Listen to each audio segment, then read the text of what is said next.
নমস্কাৰ মোৰ চেনেললৈ সকলোকে স্বাগতম জনাইছো আশা কৰো আপোনালোক নিশ্চয় ভালে আছে আজি আপোনালোক সকলোকে মই স্পেশাল থ্যাঙ্কস দিব খুজিছো কাৰণ আপোনালোকৰ আশীৰ্বাদৰ কাৰণে মোৰ চেনেলত 1 লাখ সাবস্ক্ৰাইবাৰ হ'ল যেটো মোৰ কাৰণে এটা সপোন আছে আৰু সেই সপোনটো বাস্তৱ হ'ল অকল আপোনালোকৰ মৰম আৰু সাপোৰ্টৰ কাৰণে আৰু আশা কৰিছো আগলৈ আপোনালোকে এনেকৈ মৰম আৰু সাপোৰ্ট দিব যাতে মই আগবাঢ়ি যাব পাৰো মই আগবাঢ়ি গলে আপোনালোকৰো নিশ্চয় সহায় হ'ব এই চেনেলটো মই কেতিয়া খুলিছিলো কিয় খুলিছিলো আপোনালোকক লৈ মোৰ ভৱিষ্যত পৰিকল্পনা কি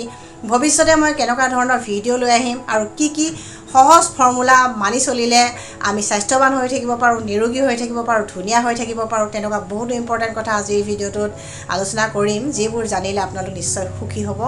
আৰু কমেন্ট কৰিব কাৰণ আপোনালোকৰ কমেন্টৰ ওপৰত ভিত্তি কৰিহে মই কিছুমান সিদ্ধান্ত বা ডিসিশন লম তেনেহলে ভিডিওটো দেৰি নকৰো জানো আহক এই চেনেলটো মই কেতিয়া খুলিলো আৰু কিয় খুলিলো আৰু আপোনালোকক লৈ মোৰ ভৱিষ্যত পৰিকল্পনা কি DrRaineesHealthyWay নামৰ এই ইউটিউব চেনেলটো মই আৰম্ভ কৰিছিলো 2021 চনৰ জুন মাহৰ শেষৰ ফালে মোৰ উদ্দেশ্য এটাই আছিল কোভিডৰ সময়ত মই যাতে অসমৰ ৰাইজক সহায় কৰিব পাৰো কিন্তু তাৰ আগলৈকে বিভিন্ন পেপাৰ আলোচনী ফেসবুক গোটত মোৰ স্বাস্থ্য সম্বন্ধীয় আৰ্টিকল বিলাক প্ৰকাশ হৈ আছিল কিন্তু কোভিডৰ সময়ত ভাবিলো যে মই যদি ভিডিও বনাই ইউটিউবত শেয়াৰ কৰো তেতিয়া অসমৰ ৰাইজ হয়তো বেছিকৈ উপকৃত হ'ব প্ৰাকৃতিক উপায়েৰে কেনেকৈ দেহৰ ৰোগ প্ৰতিৰোধ ক্ষমতা বৃদ্ধি কৰিব পাৰি ঘৰতে থাকি সহজ ঘৰুৱা দিহাৰে কেনেকৈ বেমাৰবিলাক ভাল কৰিব পাৰি প্ৰাকৃতিক উপায়েৰে আমি সালচুলিৰ যত্ন কেনেকৈ ল'ব পাৰো আয়ুৰ্বেদে আমাক স্বাস্থ্যৰ ক্ষেত্ৰত বা সৌন্দৰ্য চৰ্চাৰ ক্ষেত্ৰত কি ধৰণে সহায় কৰিব পাৰে এনেকুৱা টপিক বিলাকৰ ওপৰত মই ভিডিও বনাবলৈ ধৰিলো কেতিয়াও মই ভিউজ আহক বুলি বা ভাইৰেল হওক বুলি ভিডিও বনোৱা নাছিল সদায় আপোনালোকৰ স্বাস্থ্যকে অগ্ৰাধিকাৰ দিছিলো আৰু এতিয়াও দি আছো আৰু আগলৈও দি থাকিম কিন্তু আপোনালোকে মোৰ প্ৰতিটো ভিডিওতে যথেষ্ট সহায় দিছে যথেষ্ট মৰম দিছে সাপোৰ্ট দিছে যাৰ কাৰণে মই আপোনালোকক ধন্যবাদ দিলেও হয়তো সেইটো শব্দ সৰু হ'ব আপোনালোকক লৈ মোৰ ভৱিষ্যত পৰিকল্পনা কি আহিব লগা দিনবিলাকত মই নতুন কেনেকুৱা ধৰণৰ ভিডিও লৈ আহিম এই বিষয়ে আপোনালোকক অকনমান জনাব খুজিছো আমি খাই থকা সাধাৰণ খাদ্যবিলাকৰ ঔষধি গুণ কি বেমাৰত কি খাদ্য ভাল কি খাদ্য বেয়া আৰু সহজ ঘৰুৱা দিহা আৰু আয়ুৰ্বেদিক চিকিৎসা পদ্ধতিৰে কেনেকৈ বেমাৰবিলাক উপশম কৰিব পাৰি নিৰাময় কৰিব পাৰি সহজ ঘৰুৱা সামগ্ৰীৰে কেনেকৈ ধুনিয়া হৈ থাকিব পাৰি নিজকে ফিট ৰাখিব পাৰি আৰু ৰোগৰ ওপৰত এনেকুৱা বহুতো ইম্পৰ্টেন্ট ভিডিও মই ইতিমধ্যে চেনেলত বনাই থৈছো আৰু আপোনালোকে যথেষ্ট সহায় দিছে কিন্তু মই ভাবিছো আহিব লগা নতুন দিনবিলাকত মই অলপমান নতুন ষ্টাইলৰ ভিডিও বনাম কাৰণ সাবস্ক্ৰাইবাৰ সকলোৰে টেষ্ট বিলাক বেলেগ সকলোৱে বেলেগ ধৰণৰ ভিডিও ভাল পায় কিছুমানে স্বাস্থ্য সম্বন্ধীয় ভিডিও ভাল পায় কিছুমানে সৌন্দৰ্য চৰ্চা বা বিউটি টিপছৰ ভিডিও বিচাৰে কিছুমানে গাৰ্ডেনিং টিপছ বিচাৰে কিছুমানে সানডে ব্লগ বা এনেকুৱা হেলথ ৰিলেটেড ব্লগ বনালে ভাল পায় গতিকে মই ভাবিছো যে মাজে খাল খলনি কৰি ভিডিও বিলাক দিম আৰু কমিউনিটি পেজত মই শেয়াৰ কৰিম যাতে আপোনালোকে আগতীয়াকৈ কথাখিনি গম পায় নেক্সট কি ভিডিও আহিব আৰু মাজে লাইভ আহিবলৈ চেষ্টা কৰিম যাতে আপোনালোকে প্ৰশ্নবিলাক যিবোৰ কৰে সেইবিলাকৰ উত্তৰ ডাইৰেক্ট দিব পাৰো কাৰণ কেতিয়াবা মেছেজ বা ইনবক্সত ৰিপ্লাই গোটেইখিনি দিয়াটো সম্ভৱ নহয় আৰু ফোনৰ মাধ্যমেদিও আপোনালোকে মোৰ লগত যোগাযোগ কৰিব পাৰে কিন্তু এই ভিডিওটোত আপোনালোকে প্লিজ কমেন্ট কৰিব কাৰণ আপোনালোকৰ কমেন্টৰ ওপৰত ভিত্তি কৰিহে মই নেক্সট ভিডিও কি বনাম হেতুৰ ওপৰত এটা আইডিয়া কৰি মই নেক্সট ডিসিশন ল'ব পাৰিম 10টা সাধাৰণ ফৰ্মুলা বা কথা মানি চলিলে আমাৰ স্বাস্থ্য ভালে থাকে সহজতে বেমাৰ নহয় বা বেমাৰ হলেও আমি সোনকালে আৰোগ্য লাভ কৰো আৰু নেচাৰেলি আমি ধুনিয়াও হৈ থাকো এই 10টা সাধাৰণ ফৰ্মুলা বা কথা কি প্ৰথম মানিব লগা কথা বা ফৰ্মুলাটো হৈছে খাদ্যবোৰ ঔষধ হিচাপে খোৱাটো আধুনিক চিকিৎসা শাস্ত্ৰৰ পিতা হিপোক্ৰেটিছৰ মতে our food should be our medicine but medicine should not be our food অৰ্থাৎ আমি খোৱা খাদ্যবোৰ ঔষধৰ দৰে হ'ব লাগে কিন্তু ঔষধবোৰ যদি খাদ্যৰ দৰে হয় তেতিয়া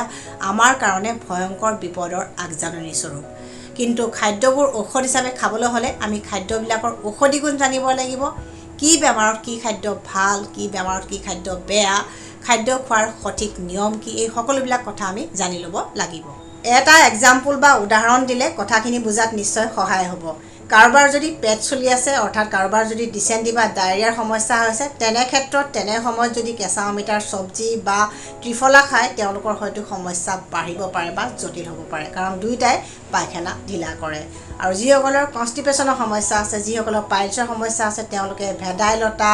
বা কাচকল ডালিম এনেকুৱা খাদ্যবোৰ যদি বেছিকৈ খায় তেওঁলোকৰ সমস্যা হয়তো বাঢ়িব পাৰে বা লক্ষণবিলাক বেছি হ'ব পাৰে কাৰণ এই খাদ্যবিলাকে পায়খানা টান কৰে গতিকে খাদ্যবোৰৰ ঔষধি গুণ থাকিলেও খাদ্যবিলাক যদি সঠিকভাৱে ব্যৱহাৰ কৰিব জনা নাযায় বা কি বেমাৰত ভাল কি বেমাৰত বেয়া জনা নাযায় তেতিয়া হয়তো হিতে বিপৰীত হ'ব পাৰে। সেইকাৰণে খাদ্যবোৰ ঔষধ হিচাপে ব্যৱহাৰ কৰিবলৈ ভালদৰে শিকিব লাগিব আৰু ইয়াৰ ওপৰত মোৰ ভিডিঅ' ইতিমধ্যে বহুত আছে। 2 নম্বৰ সহজ ফৰ্মুলাটো হৈছে ঋতু অনুসৰি খাদ্য খোৱাটো, ঋতু অনুসৰি স্বাস্থ্যৰ যত্ন লোৱাটো আৰু ঋতু অনুসৰি সৌন্দৰ্য চৰ্চা কৰাটো। উদাহৰণস্বৰূপে ক'ব পাৰি 100 এবিধ বনশাকৰ আঞ্জা বসন্ত কালত বা বহাগ বিহুৰ সময়ত খালে যিমান ঔষধি গুণ পোৱা যায় অন্য ঋতুত খালে হয়তো সিমান ঔষধি গুণ পোৱা নাযাব। ঠিক তেনেকৈ গৰম দিনত লং জালুক আদি গৰম মছলাবিলাক বেছিকৈ খালে গৰম বেছি লাগে, কেতিয়াবা পেচাবৰ সমস্যা নাইবা কেতিয়াবা পেটৰ সমস্যাও হ'ব পাৰে। কিন্তু ঠাণ্ডা দিনত লং জালুক দিয়া বনৌষধি চাহ খালে বা অন্য বনশাকৰ আঞ্জা খালে বা জালুকীয়া আঞ্জা খালে ই ঔষধৰ দৰেও কাম কৰে। প্ৰতিটো ঋতুতে বতৰ সলনি হয়, সেইকাৰণে ঋতু অনুসৰি বা বতৰ অনুসৰি আমি স্বাস্থ্যৰ যত্ন ল'ব লাগে আৰু সৌন্দৰ্য চৰ্চা কৰিব লাগে। উদাহৰণস্বৰূপে ক'ব পাৰি সূৰ্যৰ পোহৰ হৈছে ভিটামিন ডিৰ নেচাৰেল উৎস।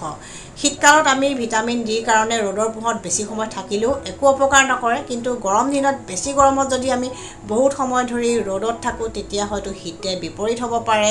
কেতিয়াবা ডিহাইড্ৰেশ্যন হ'ব পাৰে, কেতিয়াবা হিট ষ্ট্ৰ'ক হ'ব পাৰে আৰু স্কিনৰ সমস্যা হয়, বিশেষকৈ ছানবাৰ্ণৰ সমস্যা হ'ব পাৰে। সেইকাৰণে আমি কোনটো ঋতুত কি ধৰণে আমি স্বাস্থ্যৰ যত্ন ল'ব লাগে সেইটো কথাও জানিব লাগিব আৰু স্কিন কেয়াৰ ৰুটিনখনো আমি প্ৰতি ঋতু অনুসৰিয়ে কৰিব লাগে। 3 নম্বৰ ফৰ্মুলাটো হৈছে বয়স অনুসৰি খাদ্য খোৱাটো, বয়স অনুসৰি স্বাস্থ্যৰ যত্ন লোৱাটো আৰু বয়স অনুসৰি সৌন্দৰ্য চৰ্চা কৰাটো। অৰ্থাৎ শিশু অৱস্থাত, কৈশোৰ অৱস্থাত, মধ্য বয়সত বা মহিলাসকলৰ গৰ্ভাৱস্থাত, প্ৰসৱৰ পিছত, মাহেকীয়া বন্ধ হোৱাৰ সময়ত বা বৃদ্ধাৱস্থাত কেনেকুৱা ধৰণৰ খাদ্য খাব লাগে, কেনেকৈ স্বাস্থ্যৰ যত্ন ল'ব লাগে, কেনেকৈ সৌন্দৰ্য চৰ্চা কৰিব লাগে, এই সকলোবিলাক কথা যদি ভালদৰে জনা যায় তেতিয়া বহুত বেমাৰ সহজতে প্ৰতিৰোধৰ নিয়ন্ত্ৰণ কৰিব পাৰি। 4 নম্বৰ ফৰ্মুলা বা নিয়মটো হৈছে ককা আইতাৰ দিনৰে পৰা চলি অহা দিহা পৰামৰ্শ আৰু আয়ুৰ্বেদৰ বিজ্ঞানসন্মত দিহা পৰামৰ্শবোৰ মানি চলাটো। ককা আইতাই আমাক কিছুমান সহজ ঘৰুৱা দিহা শিকাই থৈ গৈছে, যাৰ মাধ্যমেদি আমি সৰু সৰু কিছুমান বেমাৰ অতি সহজতে উপশম বা নিৰাময় কৰিব পাৰোঁ। ঠিক তেনেকৈ আয়ুৰ্বেদৰ বিজ্ঞানসন্মত দিহা পৰামৰ্শবোৰে বহুতো বেমাৰ প্ৰতিৰোধৰ নিয়ন্ত্ৰণ কৰিব পাৰে, যাৰ কোনো পাৰ্শ্বক্ৰিয়া নাই বুলি ক'লেও ভুল নহয়। অৱশ্যে ইমাৰ্জেঞ্চি কণ্ডিশ্যন হ'লে বা ৰোগ জটিল হ'লে চিকিৎসকৰ পৰামৰ্শ লোৱাটো অতি বাঞ্ছনীয়। 5 নম্বৰ ফৰ্মুলাটো হৈছে প্ৰাকৃতিক উপায়েৰে সৌন্দৰ্য চৰ্চা কৰাটো, অৰ্থাৎ কম খৰচী ঘৰুৱা উপাদানেৰে ছাল চুলিৰ যত্ন লোৱাটো, য'ত একেবাৰে কেমিকেল নাই, য'ত একেবাৰে প্ৰিজাৰ্ভেটিভ নাই, গতিকে ছাইড ইফেক্টটো একেবাৰে নগণ্য হয় বা কম হয়। অৱশ্যে স্কিন আৰু চুলিৰ টাইপ মতে উপাদানবিলাক চিলেক্ট কৰিবলৈ জানিব লাগিব বা বাছনি কৰিবলৈ জানিব লাগিব, কাৰণ সকলো স্কিনতে বা সকলো চুলিতে সকলো বস্তুৱে নেমানে। যাৰ স্কিনত যিটো বস্তুৱে মানে সেইটো ব্যৱহাৰ কৰিলে বেছি সুফল পাব আৰু যদি ভালদৰে ব্যৱহাৰ কৰিব নাজানে হয়তো তেতিয়া হিতে বিপৰীত হ'ব পাৰে। 6 নম্বৰ সাধাৰণ ফৰ্মুলাটো হৈছে নিয়মিতভাৱে ঘৰুৱা কাম কাজ কৰি বা শাৰীৰিক পৰিশ্ৰম কৰি জিম নোযোৱাকৈ নিজকে ফিট ৰখাটো। কাৰণ আমাৰ ককা আইতাসকলে কেতিয়াও জিম নগৈছিলে, তেওঁলোকে ঘৰুৱা কাম কাজ বা শাৰীৰিক পৰিশ্ৰম কৰিয়ে নিজকে ফিট ৰাখিছিলে। আৰু জিম যোৱাটো সকলোৰে কাৰণে সম্ভৱ নহয়, আৰু যিসকলে জিম যায় তেওঁলোকে দৈনিক 1 ঘণ্টা বা 2 ঘণ্টা দিয়াতকৈ দিনটো যদি ঘৰুৱা কাম কাজ বা বিভিন্ন ধৰণৰ শাৰীৰিক পৰিশ্ৰম কৰি এক্টিভ থাকে তেতিয়া বেছি সুফল লাভ কৰিব, বেছিকৈ ফিট থাকিব। অৱশ্যে যিসকলে খোজকাঢ়ি ভাল পায়, যিসকলে চাইকেল চলাই ভাল পায়, যিসকলে দৌৰি ভাল পায়, যিসকলে ডান্স কৰিব বিচাৰে, যিসকলে সাঁতুৰিব বিচাৰে, এনেকুৱা ধৰণৰ নিজৰ ভাল লগা কাম কাজৰ মাধ্যমেদিও নিজকে ফিট ৰাখিব পৰা যায়। গতিকে ফিট ৰখাৰ কাৰণে অকল জিম যে যাব লাগে সেইটো কথা নহয়, সাধাৰণ ঘৰুৱা কাম কাজ বা শাৰীৰিক পৰিশ্ৰমবিলাক কৰি বা নিজৰ ভাল লগা কামবিলাক কৰিও আমি ফিট থাকিব পাৰোঁ। 7 নম্বৰ ফৰ্মুলা বা নিয়মটো হৈছে আমাৰ দেহৰ বায়'লজিকেল ক্লক বা জৈৱিক ঘড়ী মানি চলাটো। বায়'লজিকেল ক্লক বা জৈৱিক ঘড়ী হৈছে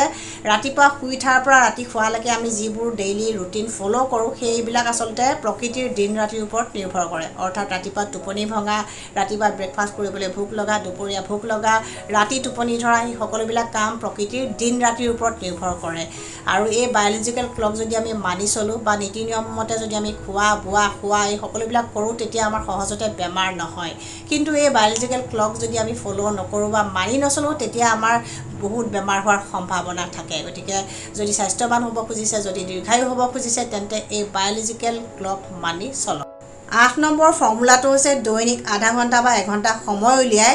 আসন প্ৰাণায়াম যোগ মেডিটেশ্যন আদি যিটো পাৰে সেইটো কৰাটো কাৰণ এইবিলাকে আমাক শাৰীৰিকভাৱে সুস্থ ৰখাৰ উপৰিও মানসিকভাৱে সুস্থ ৰাখে আৰু শাৰীৰিক স্বাস্থ্য বা মানসিক স্বাস্থ্যৰ ইটো সিটোৰ লগত ওতঃপ্ৰোত সম্বন্ধ আছে কেৱল খাদ্য খালে বা কেৱল স্বাস্থ্যৰ যত্ন ল'লেই আমি সম্পূৰ্ণ স্বাস্থ্যৱান বুলি ক'ব নোৱাৰোঁ যেতিয়ালৈকে আমাৰ মানসিক সুস্বাস্থ্য অটুট নাথাকে সেইকাৰণে এইবিলাক কৰি থাকিলে আমি মানসিকভাৱে সুস্থ হৈ থাকোঁ আমাৰ ব্ৰেইনটো ভাল থাকে আৰু ব্ৰেইন ভাল থাকিলে হৰমনবিলাক বেলেঞ্চ হৈ থাকে আৰু বহুতো ফাংচন ভালে ভালে চলি থাকে সেইকাৰণে বেমাৰ আজাৰ নোহোৱাকৈ থাকিবলৈ যদি বিচাৰে তেন্তে নিয়মীয়াকৈ আধা ঘণ্টা বা 1 ঘণ্টা সময়লৈ এইবিলাক কৰিবলৈ লওক 9 নম্বৰ ফৰ্মুলাটো হৈছে নেচাৰৰ লগত কানেক্ট হোৱাটো অৰ্থাৎ প্ৰকৃতিৰ লগত একাত্ম হোৱাটো ইংৰাজীত এষাৰ কথা আছে nature has its own healing power অৰ্থাৎ প্ৰকৃতিৰ লগত যদি আপুনি জড়িত হয় তেতিয়া নেচাৰেলি আপুনি বহুত বেমাৰৰ পৰা হাত সাৰি থাকিব পাৰে যিমানেই প্ৰকৃতিৰ পৰা আঁতৰত যাব সিমানেই বেমাৰ আজাৰ বেছি হ'ব মানুহবোৰ যন্ত্ৰ হ'ব সেইকাৰণে অলপমান সময় উলিয়াই প্ৰকৃতিৰ লগত একাত্ম হওক যদি পাৰে মাজে সময়ে গাৰ্ডেনিং কৰক গছপুলি ৰুৱক ফুলৰ লগত সময় কটাওক এইবিলাকে আপোনালোকৰ স্বাস্থ্য ভালে ৰখাটো সহায় কৰিব মানসিক প্ৰশান্তিও দিব 10 নম্বৰ ফৰ্মুলাটো হৈছে মোবাইলৰ ব্যৱহাৰ যিমান পাৰে কমকৈ কৰক কাৰণ আজিকালি মোবাইল বেছিকৈ ব্যৱহাৰ কৰাৰ কাৰণে বিভিন্ন বেমাৰ হৈছে বুলি বিভিন্ন গৱেষণাৰ তথ্যই কয় গতিকে নিজকে যদি সুস্বাস্থ্যৱান কৰি ৰাখিব খোজে তেন্তে মোবাইলৰ ব্যৱহাৰ যিমান পাৰে কমকৈ কৰক বিশেষকৈ ৰাতি শোৱাৰ সময়ত মোবাইলৰ ব্যৱহাৰ নকৰিব ইয়াৰ বহুতো সাইড ইফেক্ট আছে আশা কৰিছোঁ আপোনালোকে আজিৰ ভিডিঅ'টো চাই ভাল পাইছে আৰু যদি ভাল পাইছে প্লিজ শ্বেয়াৰ কৰিব আৰু নতুন ভিউৱাৰ্ছসকলে মোৰ চেনেলটো সাবস্ক্ৰাইব কৰিবলৈ নাপাহৰিব ষ্টে হেলদি ষ্টে হ্যাপি